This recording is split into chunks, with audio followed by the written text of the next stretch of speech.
Well, howdy, howdy, hello, everybody, and what's up? Yeah. All right. Well, so everybody with the Trump NFT blunder, that's what it to be called. But I beg to differ. I think it was an undoubted success. It was a little wonky, but I think it paid off in the fact that Trump made $4.5 million, and that was great because he's going to use that to help save America. So, guys, let's lighten up a little bit. And this one article that I'm going to flip over to and we'll read through and I'll talk a little bit is to do with a man that, if you, gosh, back in, this happened a few years ago.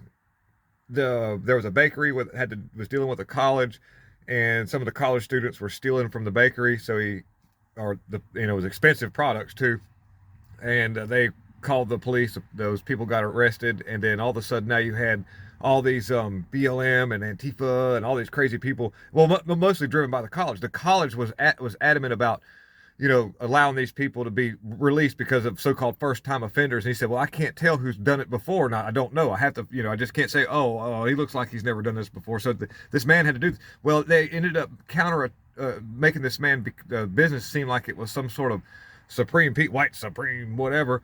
And anyways, I'll read the article right quick. Hold on one second. I'll show you. Good story though. It's a good story. All right. That's a lot of dough. Oberlin College makes a full $36 million payment to a bakery in a defamation suit, which is, I was really great to see real justice done at this point. And the picture you seen was the man who this bakery has been in a family for 136 years, I do believe is what it was said. Gibson Bakery has confirmed that Oberlin College, which falsely accused the family-owned bakery of the big capital R word profile, and has made a full $36 million payment awarded by jury in the case.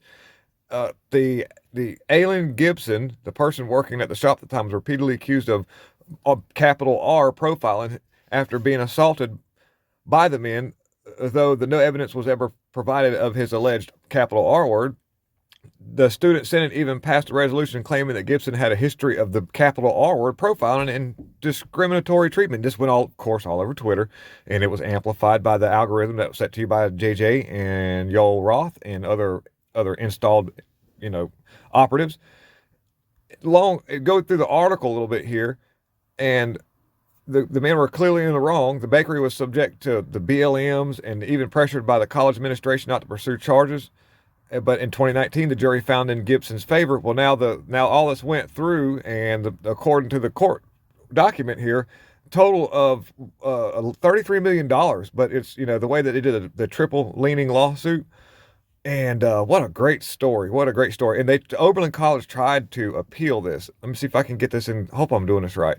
Sought to an appeal in the case, but September, the Ohio Supreme Court declined to hear Oberlin's appeal in a 4-3 decision, guys.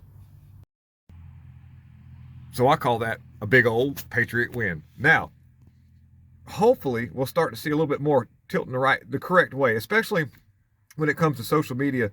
You'd be surprised how mass formation psychosis has this effect on everything and everything around it. Why do you think it's such a well sought after type of kind of psyop, I guess we'll call it?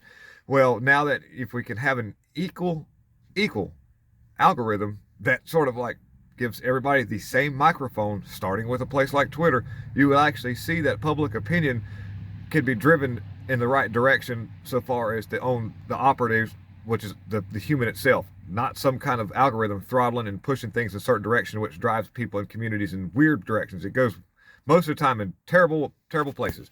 So thank you so much for tuning in. We are on site working on some stuff.